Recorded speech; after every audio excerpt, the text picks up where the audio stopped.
We late, Rich? Yeah, we're late. Well, we had to wait on Rich. He had to get a haircut today, so. I am getting one today. Yeah. Well, apologize for the late start. All right, David? Hey, Mike, after the COVID update, can you just talk about the challenges that Kyler Murray poses to your defense? Well, I mean, Kyler's. Well, I'm sorry. What'd you say about the COVID? We don't have any. Really don't have any COVID updates. Nothing on the COVID list today. But as far as Kyler Murray, just tremendous talent. I mean, you think the way he plays the game of football, from the quarterback position, he's dynamic, both in the pocket, out of the pocket. So quick and fast, and twitchy with his decision making. So it's a dynamic offense, and it's definitely a big threat when he comes in here Sunday. Just to reset, none of the guys who were out last week, are they back in the new rules that bring anybody back early or anything like that? Frankly, that's where I was. So we're trying to work through that because even with the guys coming back on the new rule, there still has to be a meeting between Jim, our trainer, and just to make sure that there's no symptoms and things like that. But we all understand now with the new 5-day criteria, but you still got to make sure there's no symptoms. So that's kind of what we're working through right now. We don't start practice. We have practice day at noon, so we're with the virtual. We're a little later than we would be in a normal week. You guys can have a lot of success with tempo Sunday. You get the offense jump started again. Can you start out with tempo, or does it have to go with the flow of the game? Either or. I mean, you can start with tempo. You can do it in the flow of the game. So I mean, there's different types of tempo packages that we utilize, and so yeah, it's definitely a weapon when it goes well for you. Mike, how much time did you spend with John Madden in his lifetime, and what would you say his legacy is for the game of football? Oh boy, John Madden left a huge footprint on the game of football.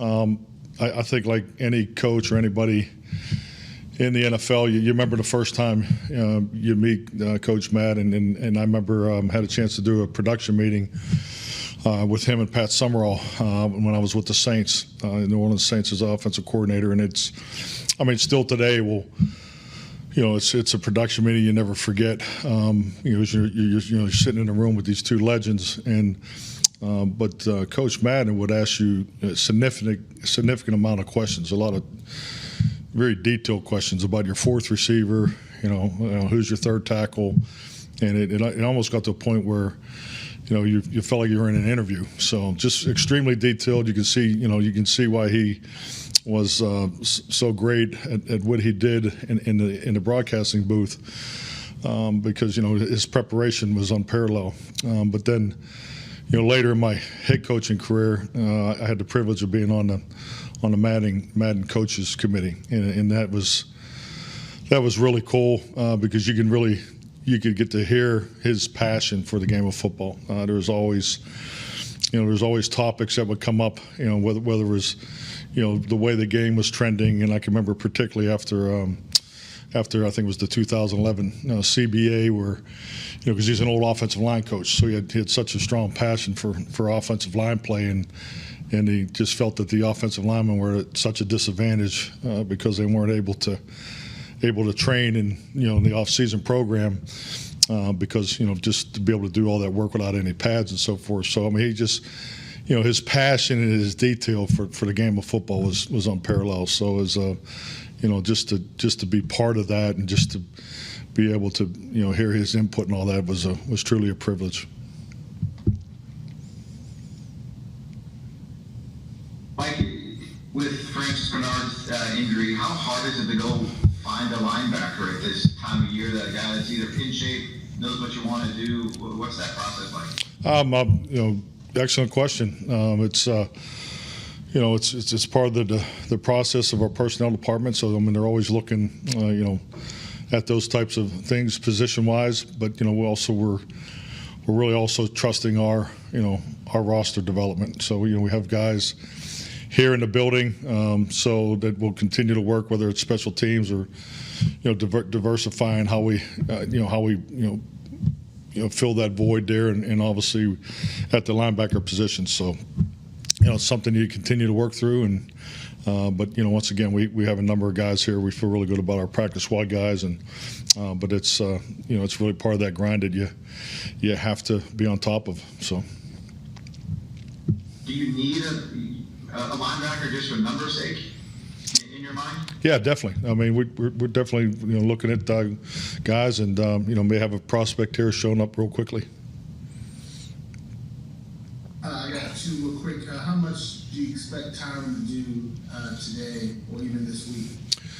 We're in a lighter Wednesday type practice today, so I would expect Tyron to be at a minimum limited to full. How has that dynamic between Parsons and DeMarcus Lawrence developed? Seems that they're becoming closer as they go through this journey with you together. Yeah, definitely. I think just like anything, I know it was tough on DeMarcus to be away with the foot injury, but obviously his impact has been felt since he's back in it full time. And I think just Micah and DeMarcus and Randy. I mean, really, I'll be honest, that whole defensive group is very tight. And it's a group that is their confidence and their belief just continues to grow. So and I think it's like anything. Now that we're able to, we're getting healthy. We're really playing in a really good rhythm. The connections, it's been fun to watch. But but like anything, I think they all realize too. We have more to give, and I think it's been cool to see the vet and the rookie come together like that. But I think you're seeing that throughout the whole defense. Well, realizing that your COVID list could change. Wow, that's beautiful. Let's see where he's at. Yeah, guys are mixing up their Players background. on COVID list or on your practice squad, as well as losing Justin Hamilton from your practice squad.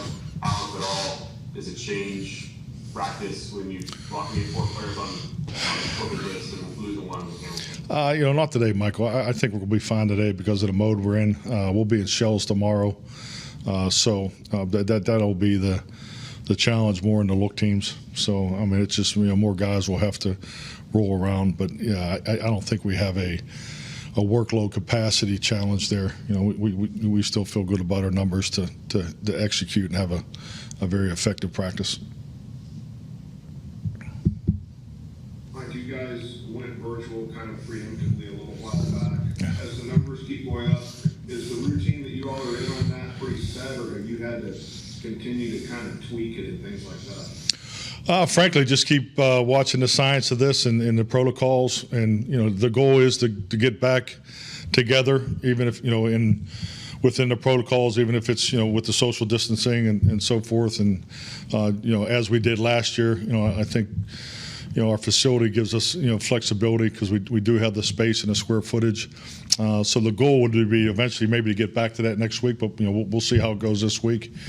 But that's kind of what I've been doing administratively with the extra conversations, and really the 9 o'clock meeting today was important just to give us some clarity on the direction. So we'll be in virtual, all this week. But if we can get back to the social distancing format that we used last year, it would be the preferred. And we'll see what that brings us next week. And if we don't go to that, we'll obviously just stay in the virtual format.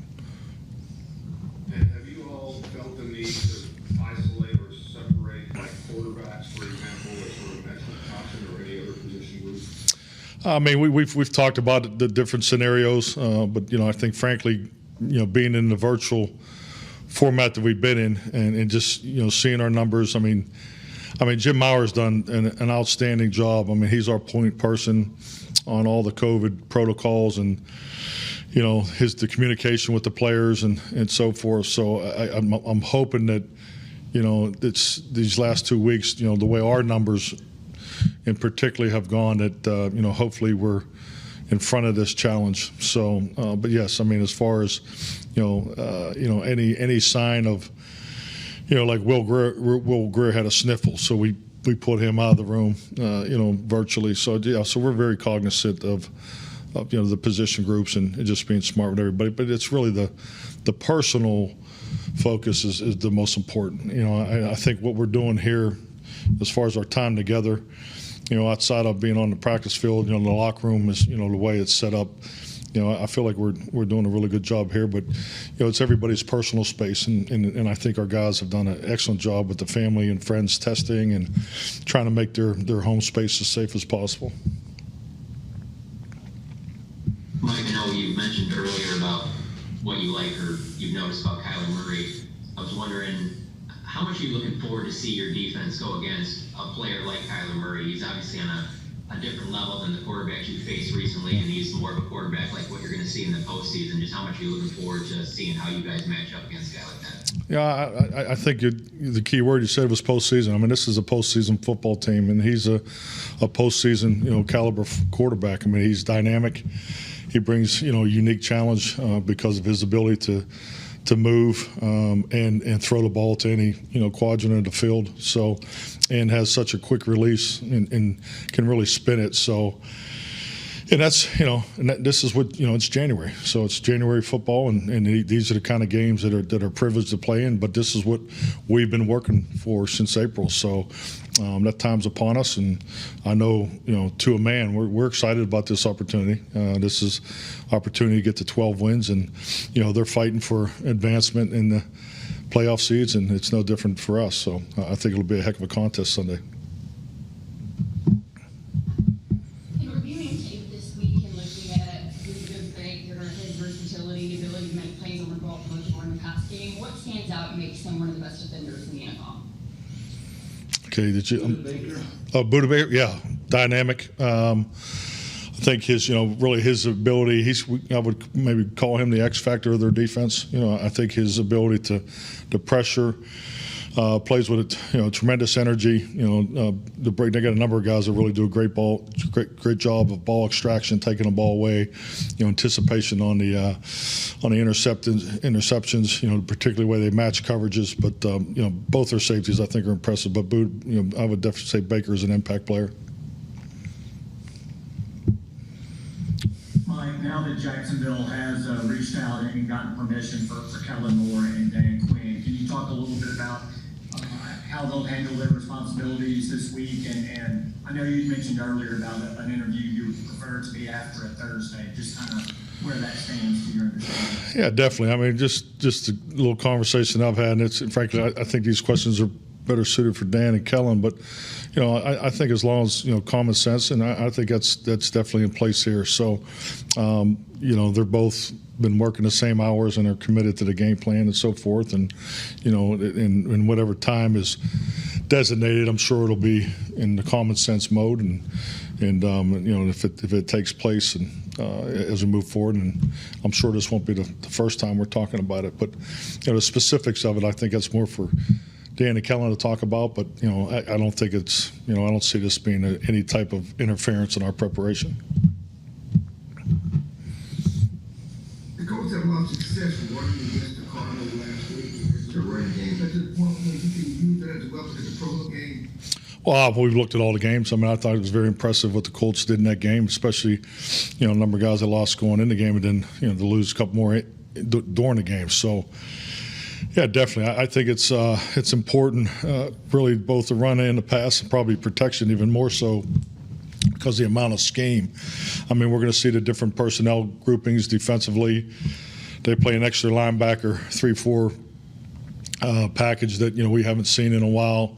So, I mean, schematically, this is definitely a bigger challenge from a volume standpoint than we've had, you know, in quite some time. So that's really what we're focused on. And, you know, at the end of the day, we feel like we've been running the ball, you know, effectively, and definitely would like to take another step, and, you know, as we move forward. But this, you know, they present a huge challenge both from a personnel standpoint and a schematic, you know, standpoint. 2 questions, Mike. The first is, I don't think we checked on Monday if there were any injuries coming out of the game. So do you have any injuries to report from the Washington game? I mean, I think we talked about Francis. You know, he had a groin injury, so that's really the only thing really coming out of the game. What was the second question? I'm sorry.